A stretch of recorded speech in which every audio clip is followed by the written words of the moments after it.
Ngayong araw, eto nga at nagpa-anti-rabies vaccine na kami para safe na din kami ni Mr. Castro. Takot pa naman ako sa injection, kaya naman kabado malala talaga ako. Hey guys, it's Mrs. Castro back again with another mini vlog.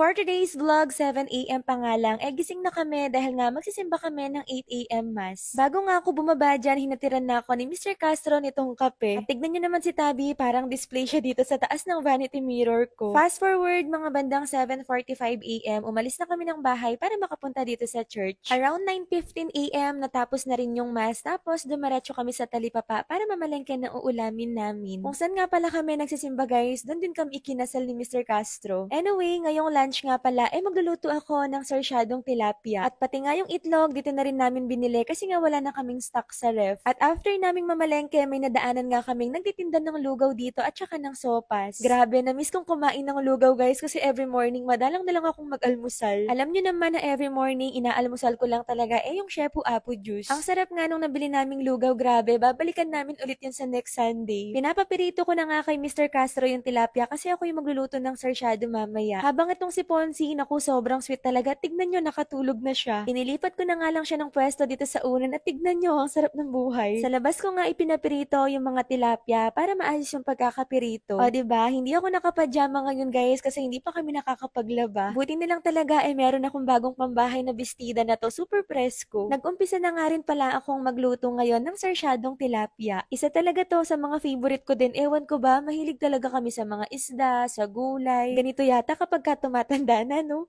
Yung tipong mas ginaganahan ako kapag kaganon yung ulam. After mag-lunch, nag-gym nga ako dyan. Tapos si Mr. Castro hindi pa tapos kaya nauna na ako maligo. At etong araw nga pala na to, eto na nga pala yung araw na magpapa-anti-rabies vaccine na kami. Medyo kabado talaga ako dyan guys kasi sa totoo lang kung hindi nyo na itatanong, takot ako sa mga vaccine. Nag-electric bike na nga lang kami dahil nga dito lang din naman sa madapdap yung clinic. At pagdating nga namin dito, medyo marami-rami na din yung tao kasi nga medyo late din kaming nakapunta. Kahit kasi fully vaccinated na yung mga fur babies namin, okay pa rin na magpa-pre-exposure vaccine kami. Para na din yon sa peace of mind namin at para na rin sa safety. Tinatanong nga ni Doc kung kailan yung last vaccine ko, naku, hindi ko na talaga matandaan. After nga ng consultation at eto na nga, tutusukin na ako sa braso. Pagturok nga nung karayom, wala pang sakit, pero nung nirelease na, medyo mahapdi, tas mabigat. Smile lang ako dyan, pero kinakabahan yan. Kabila ang braso nga yung turok dyan at after ko naman dito, si Mr. Castro naman. Pagtapos ng vaccine na to guys, babalik pa kami ulit next week. Dumiretso naman kami sa talipapa para na rin sa uulamin namin kasi nasa labas na din naman. Bawal muna nga raw kumain ng malansa ngayon kaya naman ayan magpapuso ng saging kami. Bumili na rin ako ng bawang at sibuyas kasi wala na kaming stocks. Hindi namin alam kung anong ipapartner namin dito na pirito kasi nga bawal sa malansa. Kaya ayan yung naisip ko, magpipirito na lang ako ng tokwa. Ang sarap niyan. Medyo mataas na nga yung araw dyan kasi medyo oras na rin kaming natapos. At pagka-uwi nga namin, ginawa ko agad nagsaing muna ako. Yung gulay kasi at saka yung tokwa, mabilis lang din namang lutuin yun. Kayo guys, anong niluto nyo ngayon? Pakopya naman para gayahin ko bukas. After kong magsaing, ang ginawa ko naman, ibinabad ko sa asin itong puso ng saging. Lagat puso nga yung tawag sa Kapampangan dito. Sa Tagalog, alam ko sisig puso. Tama ba? Sa inyo guys, anong tawag sa ulam na yun? Ang sarap ng tulog ni Ponce dito at saka ni Amor. Si Mr. Castro yung nakatoka sa lagat puso, tapos ako yung taga-tikim ngayon. At kapag ka talaga siya yung nagluluto nito, naku, sobrang sarap. Hinati namin yung tokwa kanina kasi yung kalahati, mamayang gabi na namin ipipirito. Nung bandang hapon nga, nagpunta kami dito sa Igloo Madapdap. Buti na lang talaga may branch na dito nito kasi favorite ko tong yogurt. Tapos, may inasikaso lang kami sa dao at after noon, umuwi na rin kami. O siya, hanggang dito na lang muna guys for today's vlog. Thank you for watching. See you on my next one. Bye!